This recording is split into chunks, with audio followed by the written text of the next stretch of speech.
The channel has been kicked off the YouTube partner program. I have a question. Why would a misogynistic podcast get kicked off of a platform? This is actually a really important conversation and speaks to a much bigger movement that's happening right now.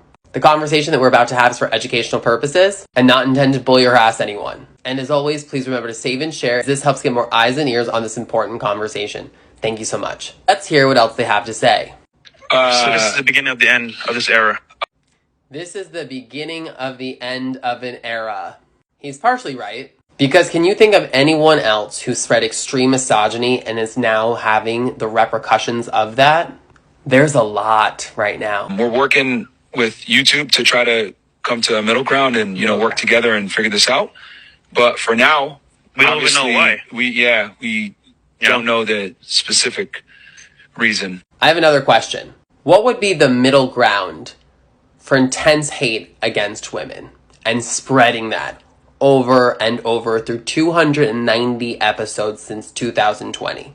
I really love hearing that they don't know why this happened. Could it be because they consider uncomfortable conversations about uncomfortable topics and controversial and not politically correct statements to be violence against women and girls and queer people? Let's not forget that, because that was also part of their conversation frequently. I send me your DMs and say, yo, you saved my life. Yo, you sent me a picture of your credit score. Yo, my girl is making sandwiches now, or whatever it is, right? Allegedly, they saved lives by encouraging their listeners to become shmushmusive against their wives and girlfriends. That's how they saved lives.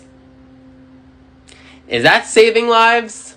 Pressure Fit, you guys saved my life. Yo, you changed my entire life. I'm no happy because I was so depressed. Guys, it's gotten to the point now where even where we shoot the location doesn't want us to stay here. Yeah. That says everything. The fact that the people who own the location where they shoot at does not want them there anymore, and they do not agree with it. Shouldn't be admitting this, but saving children, right? That was great, but saving you guys is better.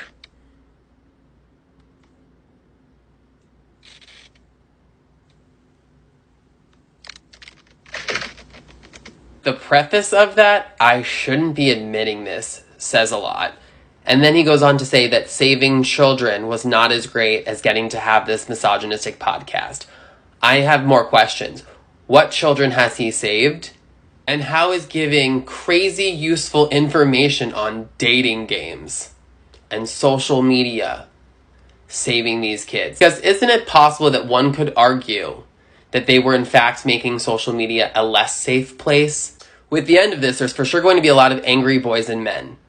That is part of the problem. If anything, this should act as a forewarning for everyone who's been following these types of people that in the end, it does not work out well for you. Being shmushmushiv, being violent, being misogynistic, it doesn't work out in the end.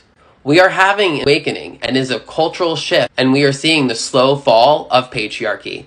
And quite frankly, I'm here for it because it's going to make more boys and men actually healthier to not exist in this messed up system.